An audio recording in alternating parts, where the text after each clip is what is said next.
Hi, my name is Abby Johnson. I am a former Planned Parenthood clinic director, and I was there for 8 years. And I'm here with 3 of my friends who are all part of our ministry, and then there were none. And these are 3 former Planned Parenthood workers. And so first, I want to introduce my friend Socorro. And Socorro, you and I met, I guess, about a year ago. And you worked at a Planned Parenthood clinic for how many years? For 3 years. For 3 years. And that was in where? In Illinois.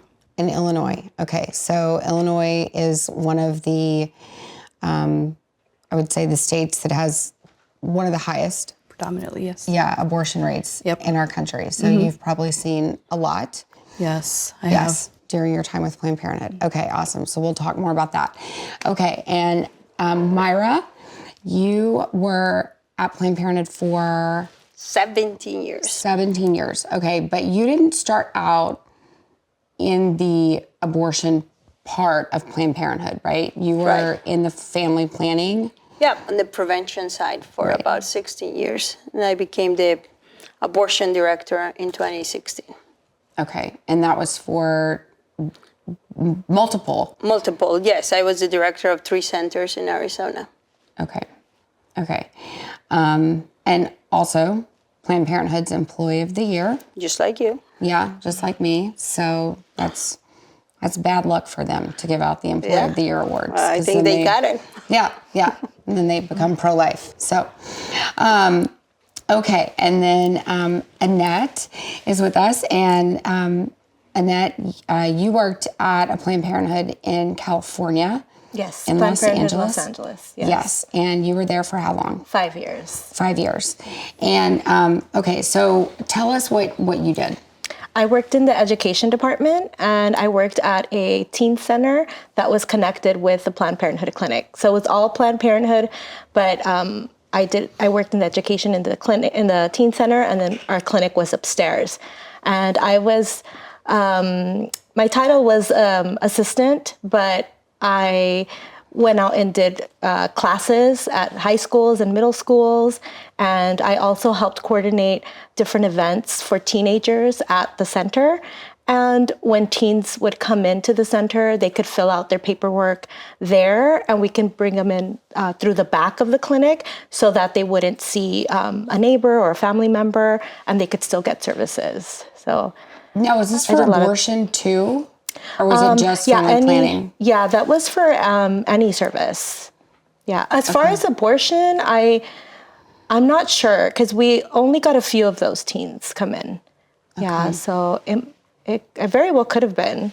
Yeah. Yeah. Mm-hmm. Now, let's talk about that for a second. So when you were out in the community and these teens, I mean, surely they had questions about abortion. Yes. As well. What was the answer? What did you tell them about abortion? We would tell them that they could come in and get services without parent consent if they were 12 and older. That's the law in California. 12 and older. Yes.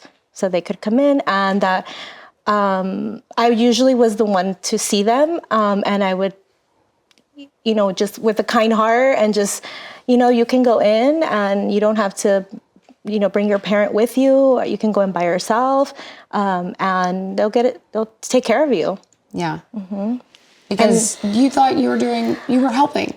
Yes. Right. And I actually would tell them, and they're going to tell you all of your options. And I really believe that they were going to get counseled, and that they were going to tell them, if you do have a positive pregnancy test, they'll tell you, here's a pamphlet to a local doctor if you want to keep it to term, or here's a pamphlet for adoption, and here's one for abortion, and you get to go and think about it before you make your own decision. And I really, those whole 5 years that I was there, I believed that. And even during meetings, sometimes I would voice those things, and no one ever, said, no, that's not how it works, Annette. It was always just, no one said anything, to rebuke it or even to support it. It was just kind of like, okay, whatever. Yeah. Yeah. And I really did believe. It wasn't until my last week at Planned Parenthood that I went in for training because they were going to do some cutbacks in education. So my manager suggested that I get trained in the clinic so that I can be more well-rounded. And that was my last week there because that's when I saw the truth, that they were not being counseled, that everything that I was telling the teens that I saw, at different centers, at schools, the teens that worked at the teen center with us, I even brought in a few family members that were teenagers. All of them, I had lied to them because I was being lied to as well. I thought that they were really going to get counseled, that they were really going to see a compassionate person, and that was not there. It was not at all. It was more, your test is positive. What do you want to do? I don't want to have it. Okay, you're this amount of weeks. You can have this type of abortion. You want to go do it? You want to go schedule it now? We have other people waiting. You want to schedule it now? It was just kind of like, there was no compassion. It was more of a bully almost. And I remember the first girl that I saw, and I was shadowing the supervisor, and I remember the fear in her face and her voice, and the supervisor just like taking her, and there was not even like, it's going to be okay, we can schedule you. I mean, there was no kindness. It was just, let's hurry up and do this.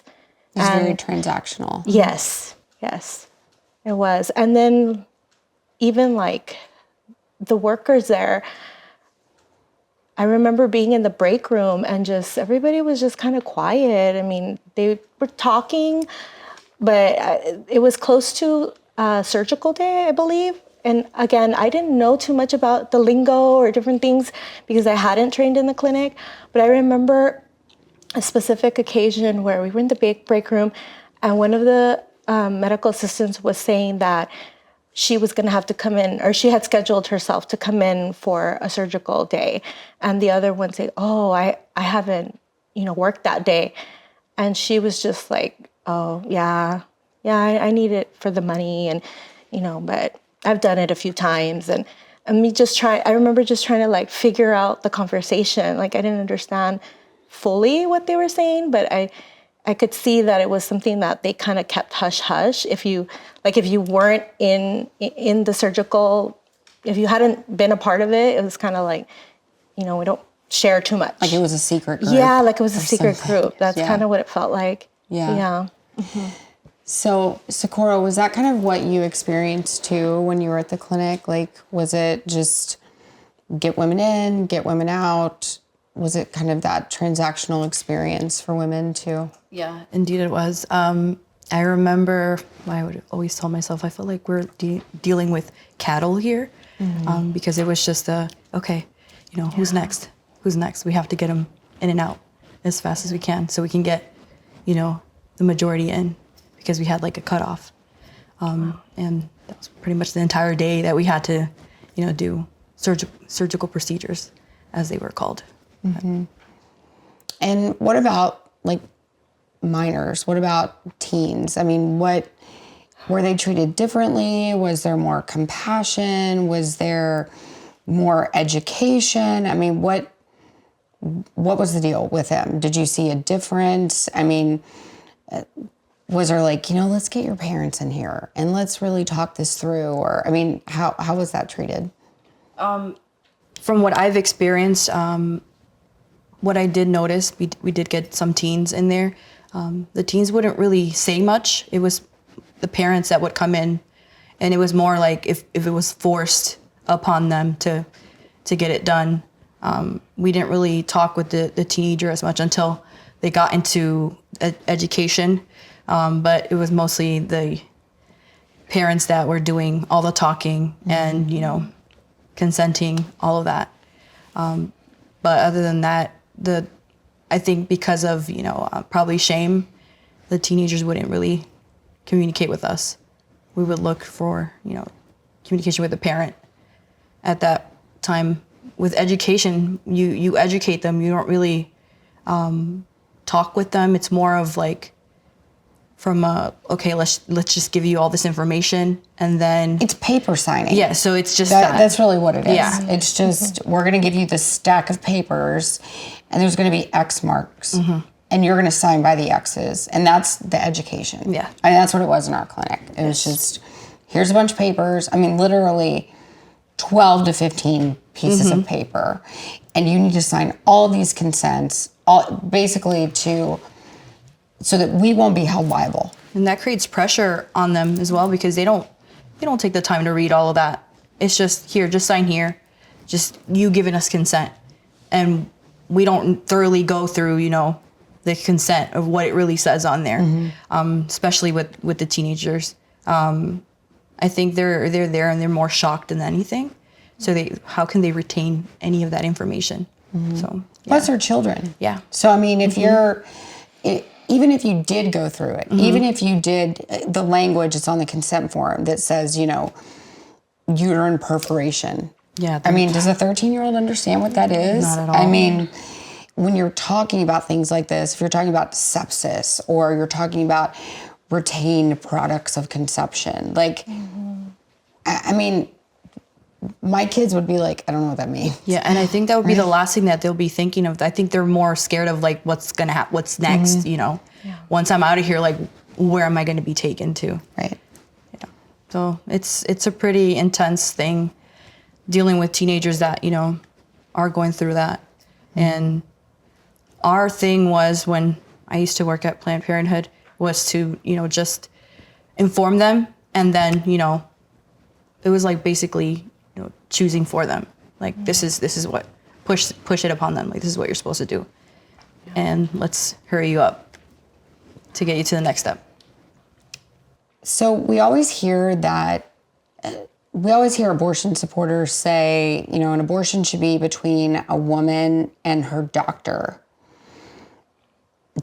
Tell me what you think about that. When you hear people say that, I mean, is that what you saw? Did you see women consulting with a physician in the abortion clinics before they had their abortion? It's even funny that they say that, right? Because the state of Arizona, during the time I was there, required a 24-hour period, and it required a medical doctor to explain the procedure 24 hours before their appointment.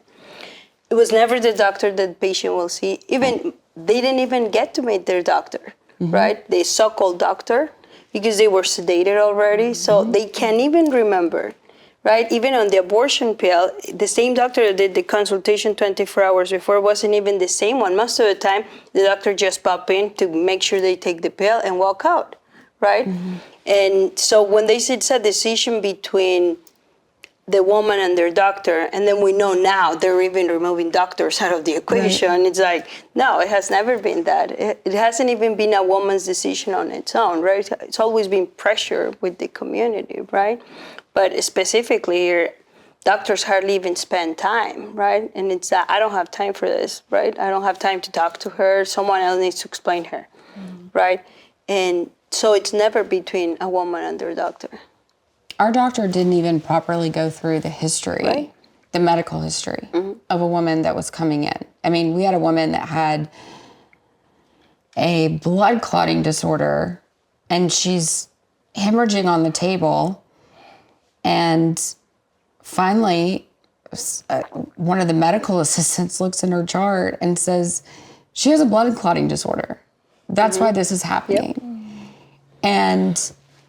And my boss was there and said, and looks at the doctor and says, did you not look at her medical history?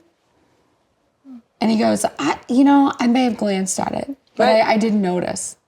Right, and that's why they requested that then now you mark with red, right? Because they don't want to read through it, and they just want to see the red stuff that it's abnormal, because they don't want to see it. And even now that it's electronic records, it's gotten even worse, right? Because patients don't even get any paperwork. They're told to read everything online and then just show up. That makes it even faster. Exactly. Yeah. Because they're not going to sit like looking at a screen and scrolling. And, right.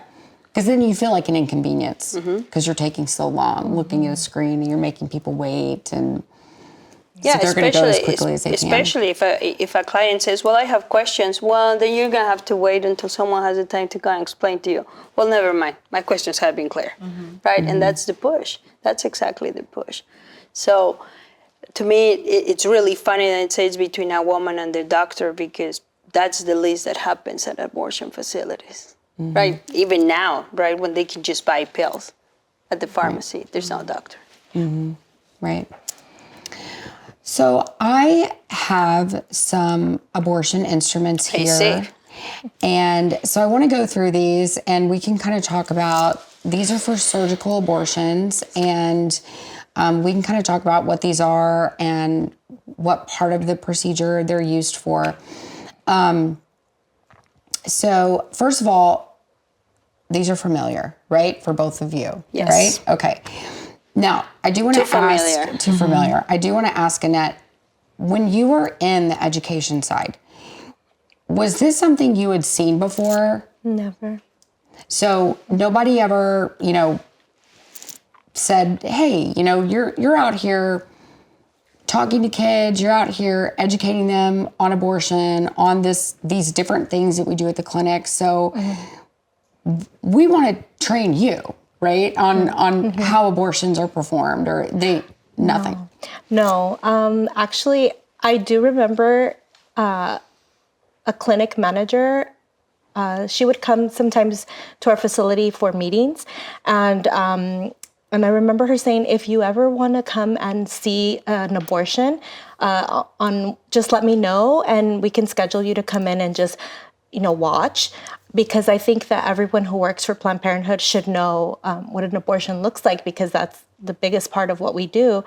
And I just remember thinking like, oh, okay, yeah, sure, but not ever, taking her up on that offer. And when I did finally go into the clinic, I remember, actually, she was the manager at that clinic that I went to, and I remember her telling me again, and it was close to my last day, and I remember just thinking like, no, I don't ever want to see that. And I think that if everybody saw it, they wouldn't be working here. Like, more than half of us would not be working here, and definitely all of us from the education department wouldn't be working there, because none of us knew.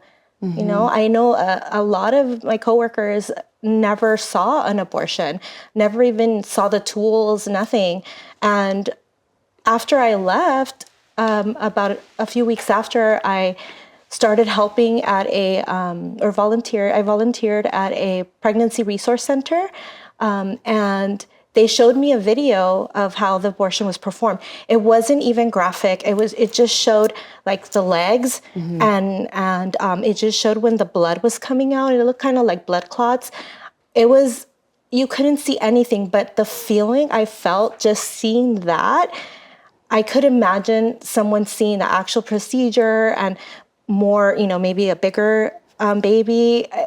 That was enough for me. And I feel like if they showed that, you wouldn't want to work there, and you wouldn't be okay with abortion, because as a woman, I just felt like, I remember like just feeling so uncomfortable for the woman in the video, and just feeling like I could feel it happening to me in some way, that.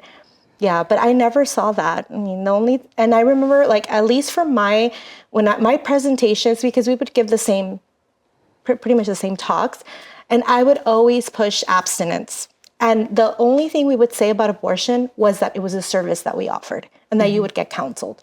That was it. Everything else was talking about sexuality and the different ways that you can express yourself, and sexually transmitted diseases and infections, and birth control. Those were the three topics. It wasn't until in 2010, right before I left, they were rolling out a new presentation that was going to be like, I think 14 days in the same classroom. And that one had a lot about rights, about the child's rights, and you don't have to talk to your parents, they don't have to know. And it was a lot of role playing with rights, and I was already feeling very uncomfortable with those topics, and I just even felt like, how are we supposed to teach this? And it just didn't feel right. It just felt like we're no longer educating. We're just we're brainwashing. Indoctrinating. Yes, indoctrinating. And shortly after was when I had my week in the clinic, and then I quit. I stopped on Friday. I met you on Sunday, and Monday I quit. Yeah. Okay, so the first thing that I want to bring out is this. So this is a set of dilators, and these are, The mini version. this is a mini version. Yeah, they this are. is, I don't know, a traveling set, I guess. I don't know, of Traveling dilators. Now, I do want to say, all of these instruments that I'm about to show, I bought online. Yep. So With no license needed. no license needed. I mean, I literally went online and just said, buy abortion instruments, and everything that you would need, including a vacuum aspiration machine, Yep. you can buy online. Yeah, and the offer is from new to used, Yes. semi-used to refurbished. Yes. And I mean, I haven't obtained one yet, but I was thinking about like actually buying a machine aspirator just to show how easy it is to purchase one of these. Yep. I mean, if you wanted to be an unlicensed traveling abortionist, you could, because you can very easily. That's why there are some. Yeah, within a week, obtain all of the instruments you needed to perform abortions in someone's home or, hotel room or whatever. So this is a shortened set, but Just and let me interrupt you for a quick second, but just so you know, in the state of Arizona, the instruments that were already too worn out and had a little bit of broken little piece, we will ship them to Mexico. And this is still when Mexico had illegal abortions. Because they will use, same thing with the aspirator machines. They get shipped to Latin America, knowing that in Latin America, most countries don't have legalized abortion. so they get the broken and leftover pieces. Yeah, just like the expired birth control, Sure. expired devices, expired medications. So dilators are graduated, and so this would be like the smallest dilator. And now this set goes up to 12 weeks. So this is a 12-week dilation set. Certainly, they get much bigger than this. There are some dilation. There are some dilators that are actually, as large as my your wrist. Those are called Hearn dilators, and they are named for a man named Warren Hearn. He is a late-term abortion provider in Boulder, Colorado, and he performs elective abortions on babies through all 9 months of pregnancy. And so he's very proud of himself that the largest dilators in existence are named after him. Those are a little harder to find, but they are out there. So these are used basically each side. One side is smaller, and then the other side is a little bit bigger than the other side. And so this is inserted into the cervix and then flipped over, and then the other side inserted. And then the next one is used. This side is inserted, and then the other side is inserted. And that continues to go on and on up until the cervix is softened and dilated enough to actually insert the vacuum aspiration. So that's the dilators. But before that happens, they are going to use this. So this is particularly, and the reason I got one of these is because I think people think abortion is just this really gentle process, I guess. And so I wanted to show this because every surgical abortion involves this instrument right here. And this is called a tenaculum. These ends right here are very pointy. If I clamped it down like this on my finger, it would poke all the way through my finger. It's very sharp.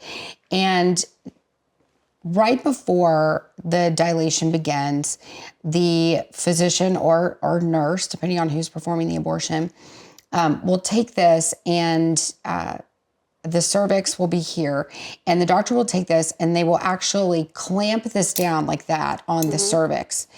And they do that so that they can manipulate the cervix during the abortion procedure. And that's before the anesthetic. Because That's he will before the hold anesthetic. the cervix and then give the injection. Yes. So the pinch goes before that. Yes, that's correct. And so oftentimes there can be damage to the cervix because of this tenaculum. So if the doctor, they're not gentle when they're doing these procedures. They are pulling and sometimes this will actually tear through the cervix. So just like, you've heard about, earrings that will like rip through the, your ear, the flesh of your ear. That can happen with this. Yes. It can rip through the cervix, and that can lead to necrotic tissue on the cervix. It can lead to an incompetent cervix later on down the line. If they're trying to have a baby, it can lead to an incompetent cervix where they're having to have a cerclage, they're having to have a stitch put in their uterus in order to carry their baby. So it can lead to a preterm delivery, a lot of problems if their cervix is damaged during the abortion. And then after this is clamped down, the physician will go in and do something called a paracervical block. And Myra, you were talking about, so talk about that. They hold the cervix and then they use just local anesthesia to numb just the cervix. That's it. They're just numbing the cervix. There's no other way to numb any other part of the reproductive system but just the cervix.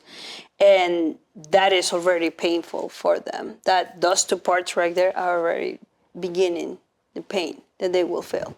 And I'm not even sure the paracervical block makes any difference. I don't think it does. I think they just do that so then women think that they have some sort of anesthesia in there and they won't panic, right?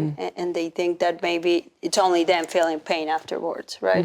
But I don't think it makes a difference, especially because it's only given at the very entrance of the cervix, which is only numbing. And the amount given, it's not even enough to numb for like 20 minutes. Right. It's a lot, the dosage is a lot less than when you go to the dentist. And I always give that example. Dentist does a lot more than an abortionist. Yeah, and it doesn't seem to, it really doesn't seem to help with the pain. I mean, if you've been in a room with a woman when she's having an abortion, it is obviously very painful for her. I mean, she's screaming out in pain. She's making a lot of noise. I mean, it's a very uncomfortable, it's a very painful procedure. And I can't really say that one part would be more uncomfortable than another. The dilation is obviously very uncomfortable. And I used to think that maybe the dilation was the most uncomfortable part, but honestly, the suction seems to be just as uncomfortable. Yes. For the women. So after they give the paracervical block, after the tenaculum is on, that's when they begin the dilation. The dilation is the artificial dilation of the cervix. So what would naturally happen during a woman's labor, they are forcing it to happen. And the cervix is a muscle. Right. So they are forcing this muscle to give way, which again, in the future, that can cause an incompetent cervix for future pregnancies. It can cause all types of problems. So after that, that's when they're going to come in with this cannula. And this is a 12 millimeter cannula. So 12, they have different sizes. So they'll have a 6 millimeter, an 8 millimeter, 12 millimeter, 14. The sick part is that the assistant, right? I will know what cannula he will need just by looking at the ultrasound. We will have it ready, right, Socorro? Yes. Like 8 week? Okay, here's the 8 week. We didn't even, it just came like a natural instinct. So the numbers for our clinic, the numbers on the package, the number of the curette matched the number of weeks. Right. So if it was a 12-week, the 12 millimeter curette is the curette we would use for a 12-week-old baby. Mm-hmm. Yes? That's right. Okay. Now, they had to be graduated. So a 12-week-old baby is not going to fit through a 6 millimeter curette because the head is too big. Right. Mm-hmm. Right. Because that's the biggest part of the baby at that point in the pregnancy. Because, I mean, you can tell me if I'm wrong, but at 12 weeks, there's body parts. There is Yes, body there parts. is. Yes. That have to be accounted for. And these have to go through this tubing. Mm-hmm. And if the curette, if this cannula is not large enough, then the baby will not fit. Mm-hmm. And it will get stuck. And how many times that happened? Actually, in the center that I supervised, I read through a lot of the charts that happened a lot, which meant that the baby was bigger than what they had in the chart because it didn't fit through the tube. Yes. Yes. So that means that the ultrasound Ultrasound was was incorrect incorrect. to begin with. That is Yes. correct. Which, I mean, that happened a lot. Yeah. Mm-hmm. Yeah. Because you don't have, let's talk about that for a sec. We didn't have nurses doing ultrasounds. No? And we didn't have like an RDMS doing ultrasounds. I mean, who did ultrasounds at your clinic? I did. I was trained in 2011 when I was a training coordinator. They sent me to LA to learn to do ultrasound. And then I brought back the training with me. And as a training coordinator, doing a lot of other training, I trained most of the ultrasound people in the state of Arizona after 2012. So you are not an ultrasound tech. You're not an Nope. RDMS. No, I only had a medical lab technician diploma from Mexico City. So you were training other Yeah. reproductive health assistants there. I was training other healthcare assistants. They call them reproductive healthcare assistants in Illinois. We only call them healthcare assistants, but I will train them. And the program was literally just 30 ultrasounds signed by a doctor. By a doctor that he reviewed and he thinks it's okay. But did you actually do the ultrasounds with the doctor present? No. They will do the ultrasounds with me present. And once they had 30 good ultrasounds, they graduated the class. Right. But it wasn't under physician supervision or Nope, anything it was not like under that. physician supervision. It was only under my supervision, right? And then he will take either the picture that he had at hand, right? So and that's most of the time. That's why I pointed that out, because I noticed that a lot of the times they had used the cannulas that was supposed to be the one that matched the ultrasound, and the baby didn't go through because it was bigger than what it said on the chart. Right. So who was doing the ultrasounds in your clinic? The medical assistants that were Medical assistants. They were training each other.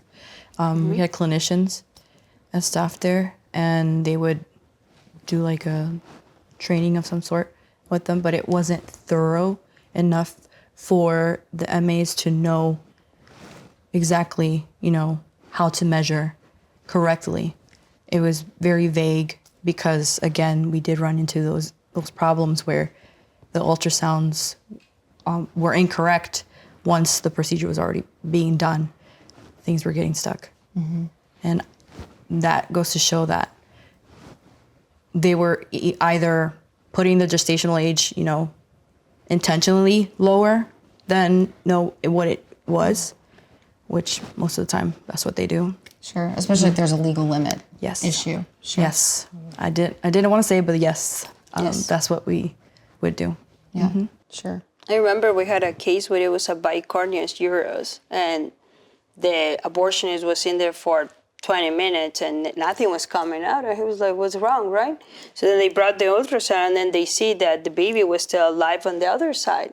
And that's because the person who did the ultrasound was not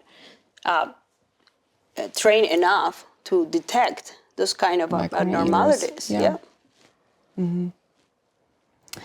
Okay, so this curette is what's actually hooked up to the suction machine The suction machine is extremely powerful.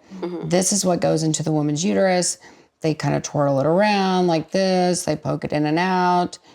And then once that's done, they will, sometimes if they feel it's necessary, they will take this instrument, which is called a curette, and it is sharp on the end.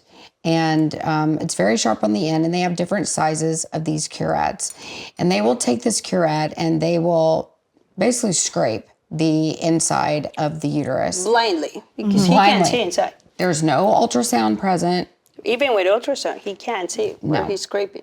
No, but there's generally not an ultrasound present, so he's just kind of winging it in there, inside of a woman's body.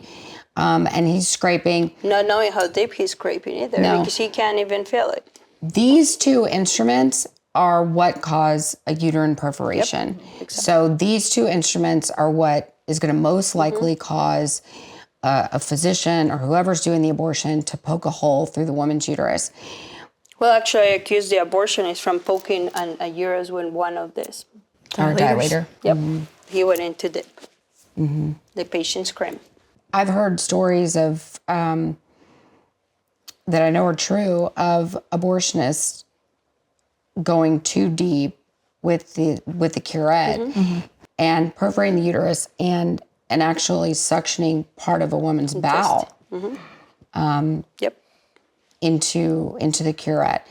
So when you can't see what you're doing, though, it's very likely that you would make a mistake during a surgery.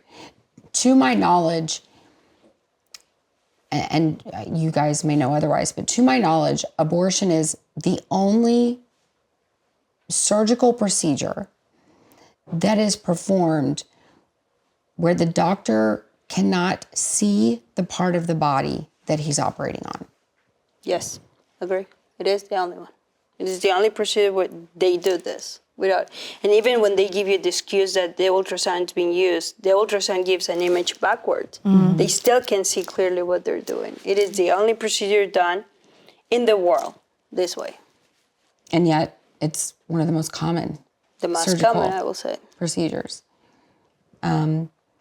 So after the uterus is scraped, they'll go back in with this instrument and they'll suck out any additional tissue and blood.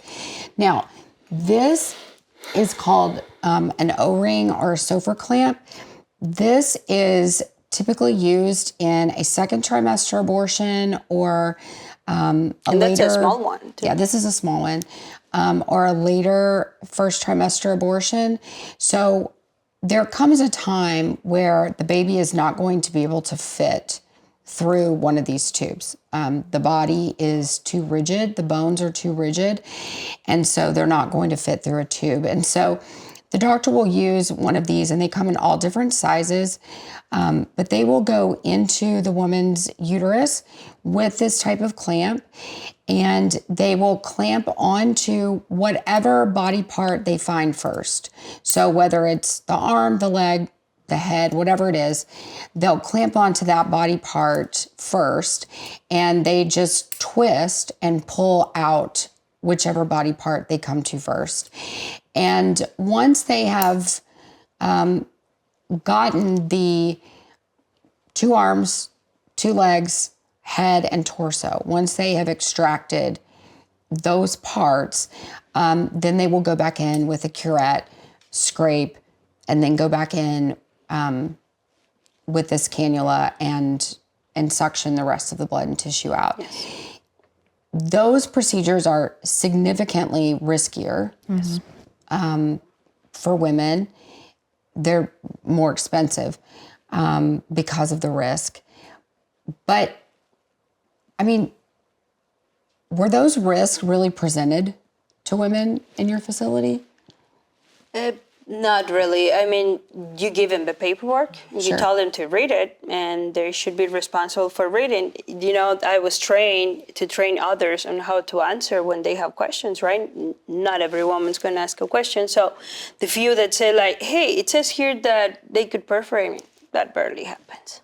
Well, it says here that I could die.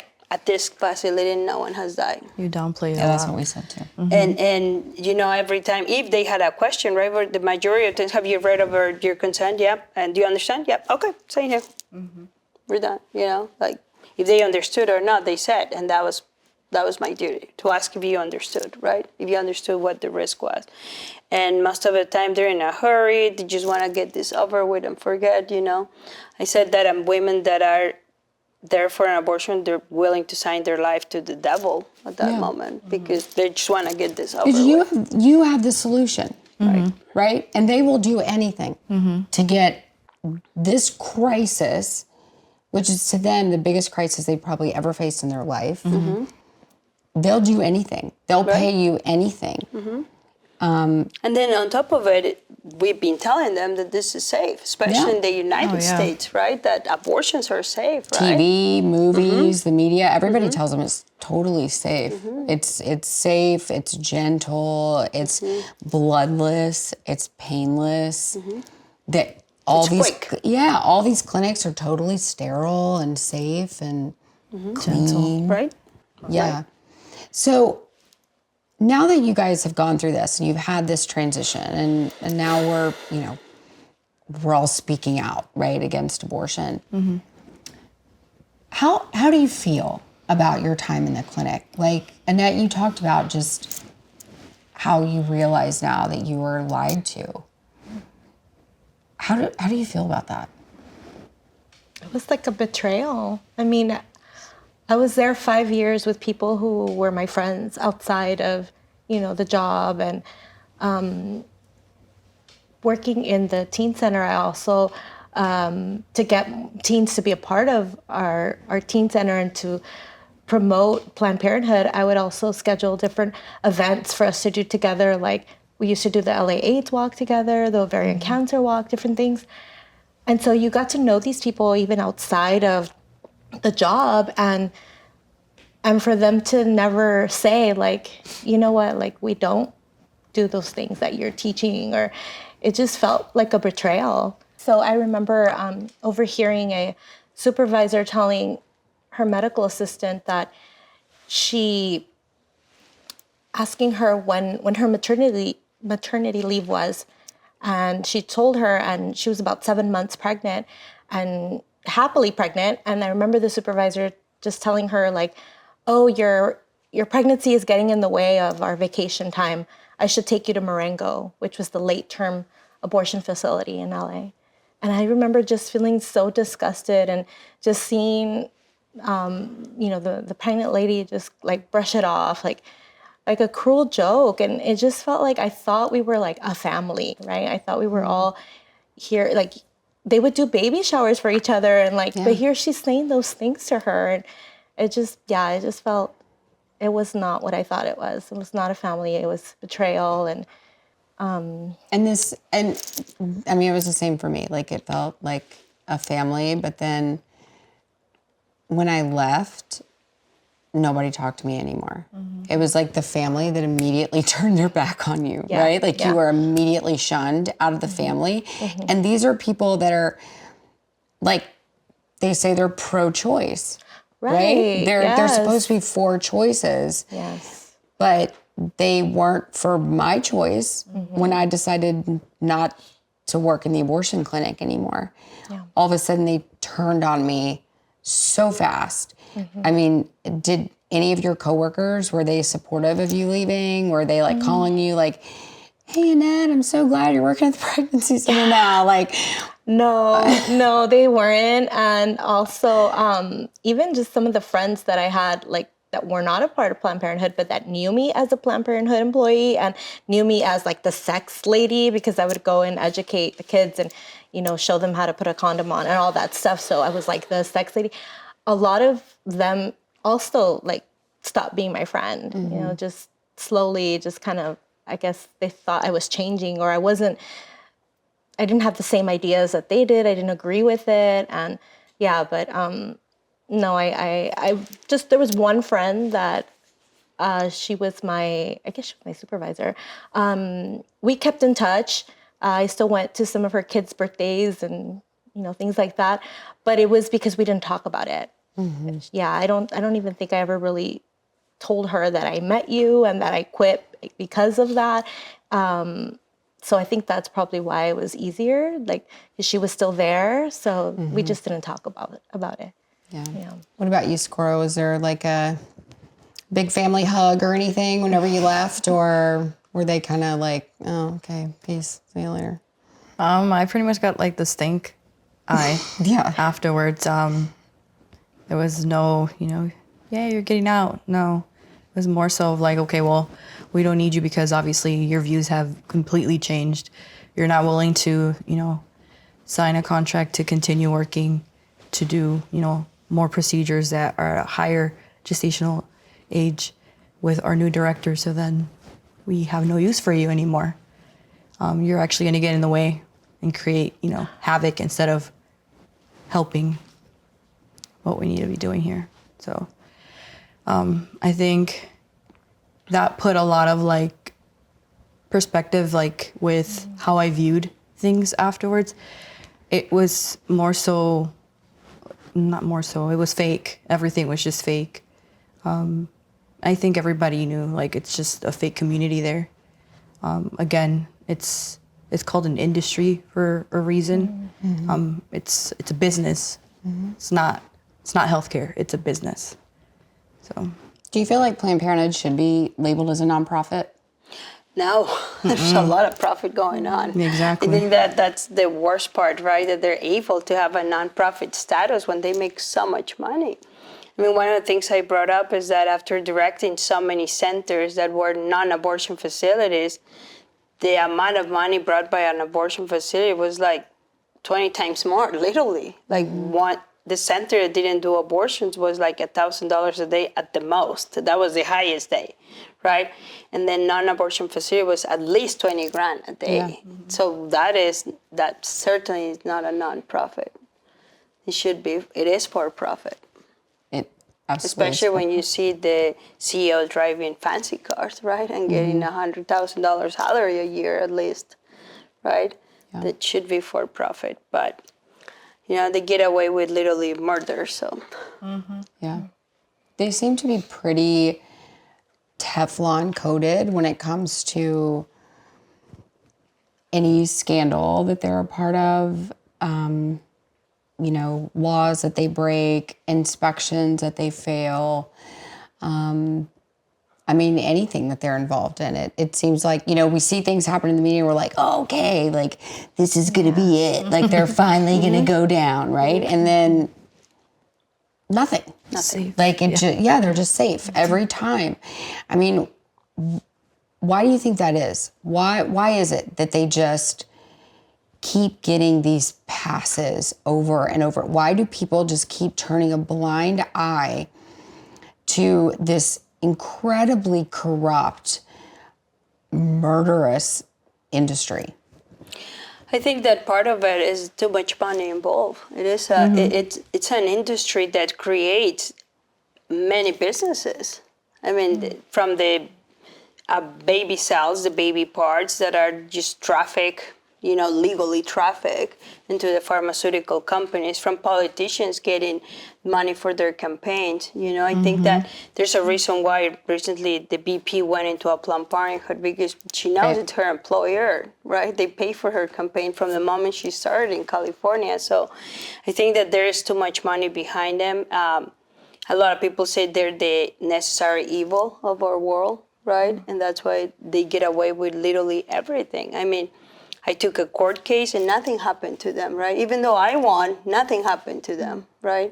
So to me, it was beyond understandable. How is it that we went through all this work, I had all this proof, and nothing happened to them? Even though you won. Even though I won. They were found guilty. Yes. But nothing happened. Nothing happened. I think, too, I wonder if it's because they are an industry that creates so much brokenness. Yes. And there's so many women and men, but women walking around that are hurt, that they've been hurt by this enormous industry. And it's too hard to confront that. It's too hard to say this huge group of people, right? This multi-billion-dollar industry hurt me. And, you know, and so it's easier just to champion them, maybe. Because I think the brokenness of abortion runs so deep in our culture, and not just in our nation, but worldwide. There's just so much hurt and anger, but really I think the anger is hurt. It's just that it's so deep, people don't know the difference anymore. But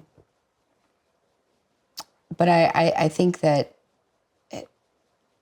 as long as that brokenness is still sitting there in people, as long as it's still kind of sitting there on the surface,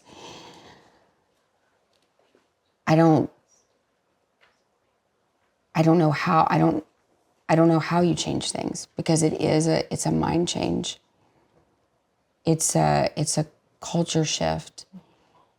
And we are living in a culture right now that desperately needs to heal. Yes, agree. From abortion. I want to thank you all so much for participating and talking with me today. Do any of you have any final words? Well, you know, I'm just hoping that our stories, that what we have seen, that everything that we are exposing helps do that culture change. That's why we do what we do. We don't do this to become famous or have followers or get harassed on media, but we do this to change the hearts and minds of the people out there. Yeah, to really make abortion unthinkable. To make it unthinkable. Yeah, because we've seen that changing the law, while it's helpful, while it's beneficial, that's not what's going to end abortion. Nope. It really is. It's testimonies. Yes. It's stories. It's conversion. Yes. That's really what changes people's hearts and minds, and that is what will make abortion unthinkable. Exactly. Do you guys have anything? I think that this should open or give an opportunity to give an open space for people to actually, ask those hard questions to the right people that, it's going to help and guide them the correct, way through the correct path. Like workers, ex-workers like us that really went, through the depths of all of that and saw it for what it was. People who are in the industry, they're not going to tell you, what it really is. Again, it's a business. So they need to defend their work. Yes, and they need to defend their work. That's exactly that. Yeah, I think giving the real education, this is the way you've explained it, and sharing what it really is. That's what really changes minds and hearts. Just being able to see what it is. Like, you don't want to go through all this. You don't want those foreign objects in your body when they don't need to be, not allowing your natural body do what it's naturally meant to do. You're forcing something, and that's why it's not safe. Truth matters. Yes. Yes. Yeah. It definitely does. Thank you all so much. Thank you. Thank you.